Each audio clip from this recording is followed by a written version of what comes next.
एक बैग जिसने जिंदगी बदल दी। एक छोटे से शहर में फैजान नाम का एक लड़का रहता था। उसका परिवार बहुत गरीब था। पिता पहले फैक्ट्री में काम करते थे, लेकिन फैक्ट्री बंद हो गई थी। अब घर चलाना बहुत मुश्किल हो गया था। फैजान कॉलेज में पढ़ता था, लेकिन साथ में डिलीवरी का काम भी करता था। वह सुबह कॉलेज जाता और शाम को खाना, दवाई और सामान की डिलीवरी करता था।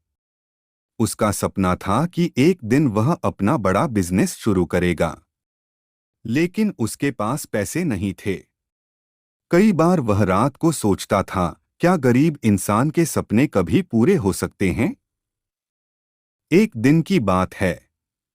रात के लगभग 11 बजे थे। फैजान अपनी आखिरी डिलीवरी देकर घर लौट रहा था। सड़क लगभग खाली थी। तभी उसे सड़क किनारे एक काला बैग पड़ा हुआ दिखाई दिया। पहले तो उसने ध्यान नहीं दिया, लेकिन कुछ दूर जाकर वह रुक गया। उसे लगा, पता नहीं इसमें क्या होगा। वह वापस आया और बैग उठाया। बैग काफी भारी था। जब उसने बैग खोला, तो उसके होश उड़ गए।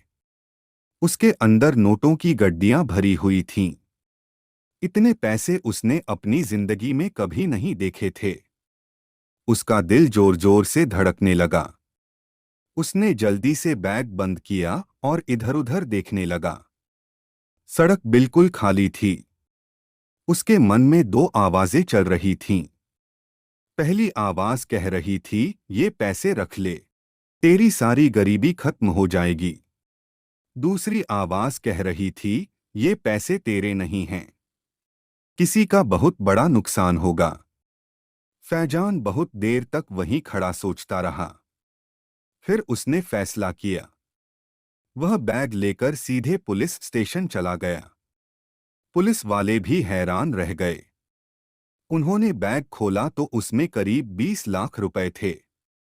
इंस्पेक्टर ने फैजान से पूछा, तुम्हें ये बैग कहाँ मिला? फैजान ने सब सच सच बता दिया। इंस्पेक्टर उसकी ईमानदारी से बहुत प्रभावित हुआ।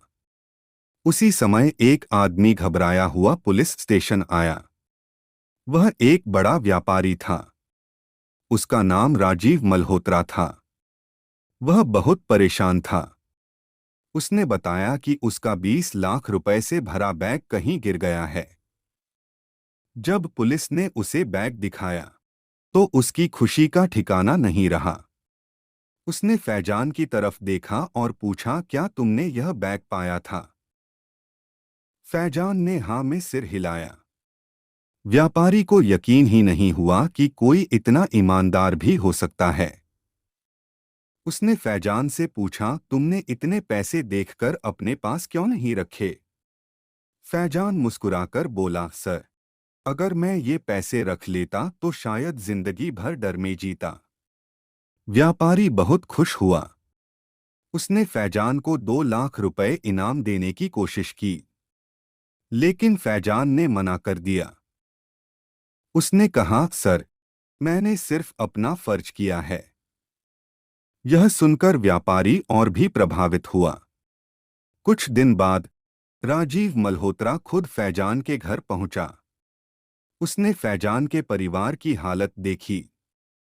छोटा सा घर, पुराना फर्नीचर और गरीबी साफ दिखाई दे रही थी। उसने फैजान से कहा, मैं तुम्हें इनाम नहीं देना चाहता। फैजान हैरान हो गया। फिर व्यापारी मुस्कुराया और बोला, मैं तुम्हें एक मौका देना चाहता हूं। उसने फैजान को अपनी कंपनी में मैनेजर की नौकरी दे दी। फैजान ने पूरी ईमानदारी और मेहनत से काम किया। वह दिन-रात काम सीखता रहा। कुछ साल बाद वही फैजान कंपनी का सबसे भरोसेमंद आदमी बन गया। राजीव मल्होत्रा उसे अपने बेटे जैसा मानने लगा। एक दिन उसने फैजान से कहा, अब समय आ गया है कि तुम अपना बिजनेस शुरू करो। उसने फैजान को पार्टनर बना लिया। कुछ साल बाद फैजान करोड़ों का बिजनेसमैन बन चुका था। एक दिन उसने वही पुरानी सड़क देखी। जहां उसे वह काला बैग मिला था। वह मुस्कुराया और बोला, अगर उस दिन मैं गलत फैसला करता तो आज मेरी जिंदगी कुछ और होती। उस दिन उसे समझ आया, ईमानदारी कभी बेकार नहीं जाती।